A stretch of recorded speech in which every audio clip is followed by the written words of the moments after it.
नमस्कार मु विमला पल्लाई आपण मानंकु दीपुर दीपाली चैनल को स्वागत। प्रभु श्री जगन्नाथंकर पवित्र श्री गुंडीचा रथयात्रार अनेक शुभेच्छा और शुभकामना। प्रभु जगन्नाथ समस्तंकर मंगल करंतु। कविताटिर शीर्षक पुण्य गुंडीचा जात। रथे विजे तिनी ठाकुर पुण्य गुंडीचा जात, बड़ दाण्ड धूली बोलीण तरी जीवे पतित। लीलामय लीला करती लक्ष लक्ष एकत्र, विश्ववासी चाहि रहती रथ यात्रा स्वतंत्र। जना पड़े नाही उत्ताप इंद्र सिंचंती बारी, कला ठाकुरंक किमिया मने उत्साह भारी।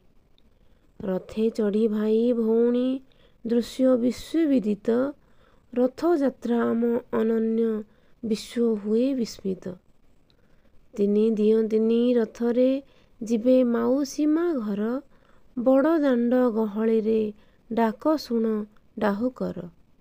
दर्शन पिपासु भक्त आजि सबु साजिछंती, पूरीब सकल आशा मने जहा पांछिछंती। नंदी घोषे बसिछंती भक्तबंधु जगन्नाथ, तालध्वजे बलराम होइछंती विराजित। देवदल नरथरे शोभिता माता सुभद्रा, मनोरम दृश्य देखि चमकी उठुछि धरा। अदृश्य पुष्प बरसा करंती देवतागण, ओह्लाइछंती मर्त्यकु नवीन दृश्य देखिण। बरसक प्रतीक्षार होइअछि आजि अंत, श्रीमंदिररु बाहारिबे दीनबंधु कला साअंत। 9 दिन पाई माउसी घरकु तिनी दिय जीवे बोली, माउसी मार पोड़ पिठा खाई सबु किछि जीवे भूली।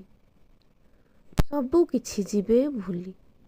जय जगन्नाथ। आपण मानंकु जदि कविताटी भल लागुथाय तेबे भिडियोटी को लाइक कमेंट करने को भूलिबे नहीं। चैनल रे नुआ थिले सब्सक्राइब कर दियंतु।